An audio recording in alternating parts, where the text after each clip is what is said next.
अनस की स्टोरी में आपका स्वागत है। आज फिर हम एक नई कहानी लेकर आपके सामने उपस्थित हैं। अगर आप लोगों के पास भी कोई डरावनी हॉरर स्टोरी है तो आप हमें इंस्टाग्राम पर डीएम करें। तो चलिए शुरू करते हैं आज की कहानी। यह एक अंधेरी रात थी।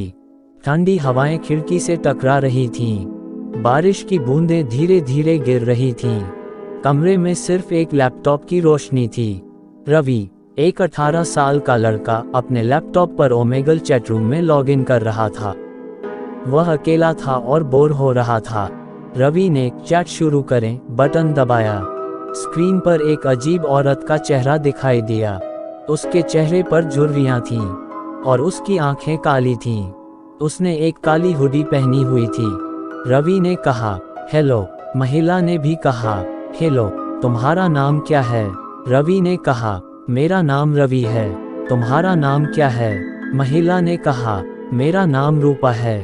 रूपा ने रवि को बताया कि वह ब्लैक मैजिक करती हैं और एक चुड़ैल है।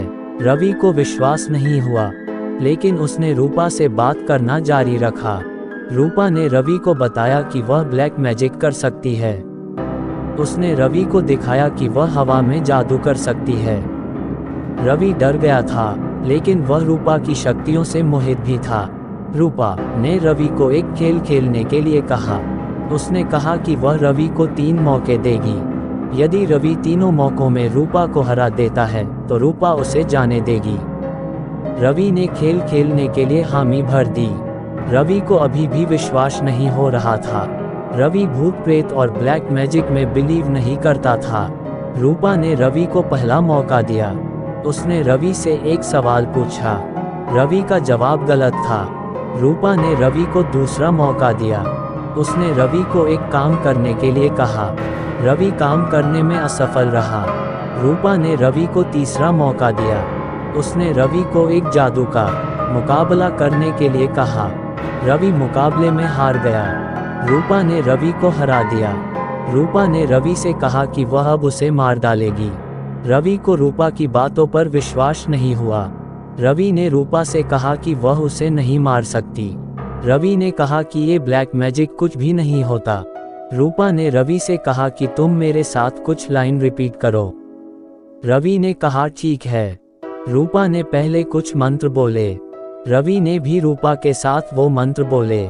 आखिर में रूपा ने कहा कि रूपा, मैं अपने आप को तुम्हें सौंपता हूँ। अब मैं तुम्हारा हूँ। रवि ने भी रूपा के साथ यह बोला। फिर रूपा ने एक नींबू और काली डोल के साथ कुछ किया और रवि से बोला कि तुम अब मेरे कैद में हो। रवि हंसने लगा और उसकी बात को मजाक में लेने लगा। फिर रूपा ने उस ब्लैक डोल पर थोड़ा सा पानी छिड़का तो रवि के मुंह पर भी पानी आया। रवि डर गया। रवि ने लैपटॉप बंद करने की कोशिश की। जैसे ही उसने स्विच पर हाथ रखा, रूपा ने उस डोल का हाथ चाकू से काट दिया। रवि का भी हाथ कट गया। रवि तड़पने लगा। रवि उस कमरे से उठकर भागने लगा। वह जैसे ही उठा, रूपा ने उस डोल का गला काट दिया। रवि का भी गला कट गया और रवि मर गया। रवि की मौत के बाद रूपा गायब हो गई। रवि का लैपटॉप बंद हो गया। कमरे में फिर से अंधेरा हो गया। रवि के घर वालों को उसकी लाश के एक बिना सर की डोल और काटा हुआ नींबू मिला। किसी को भी ये पता नहीं चला कि रवि की मौत कैसे हुई। अंत। यह एक डरावनी कहानी थी। इस कहानी का नैतिकता यह है कि हमें अजनबियों से सावधान रहना चाहिए। हमें कभी भी किसी अजनबी को अपनी व्यक्तिगत जानकारी नहीं देनी चाहिए। नोट: ये कहानी काल्पनिक है। ये वास्तविक घटनाओं पर आधारित नहीं है। अगर आपको वीडियो अच्छी लगी हो तो प्लीज़ वीडियो को लाइक करें और चैनल को भी सब्सक्राइब करके बेल नोटिफिकेशन को ऑल पर प्रेस कर दें। Thanks for your watching.